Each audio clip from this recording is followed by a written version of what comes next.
ថ្ងៃនេះហាត់ប្រាណម៉ោង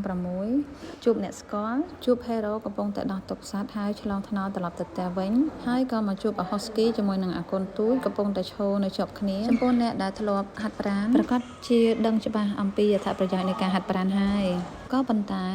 សម្រាប់អ្នកដែលមិនបានបន្តហាត់ប្រាណមកដល់បច្ចុប្បន្នខ្ញុំចង់លើកទឹកចិត្តអ្នកទាំងអស់គ្នាឲ្យបន្តហាត់ប្រាណឡើងវិញជាពិសេសគួរតែហាត់ប្រាណធ្វើយ៉ាងម៉េចឲ្យបានបែកញើសជាទូទៅយ៉ាងតិចក៏កន្លះម៉ោងដែរអាចសាកល្បងចាប់ពីការដើរសិនឬក៏ធ្វើសកម្មភាពអ្វីដែលខ្លួនចូលចិត្តហើយបើសិនជាចង់បន្តព្យាយាមបន្តវារហូតដល់21ថ្ងៃទើបអាចបណ្ដុះជាទម្លាប់បន្ទាប់ពីបណ្ដុះវាក្លាយជាទម្លាប់រួចហើយអ្នកនឹងទទួលបាននូវអារម្មណ៍មួយគួរជាទីពេញចិត្តដែលអារម្មណ៍នេះតើតែអ្នកហាត់ប្រាណជាប្រចាំទើបយល់ពីអត្ថន័យដែលបំពេញជីវិតមួយនេះខ្ញុំសូមលើកយកឧទាហរណ៍ខ្លីៗពេលដែលអ្នកហាត់ប្រាណបែកញើសស្មារតីរបស់អ្នកនឹងមានភាពរឹងមាំជាងមុនអ្នកនឹងទទួលបាននូវការផ្ដោតជាងមុន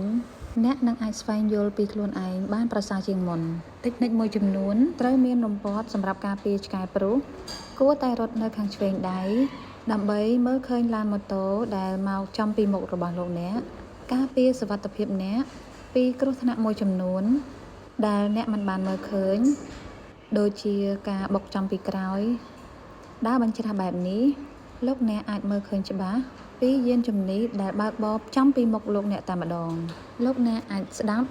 អត្ថបទឬសៀវភៅដែលអ្នកចូលចិត្តឬមិនស្ដាប់អ្វីទាំងអស់ហើយរៀនសង្កេតនិងស្ដាប់នៅសំឡេងខាងក្នុងរបស់អ្នកស្វែងយល់ពីតម្រូវការអ្វីដែលលោកអ្នកចង់បានពិតប្រាកដ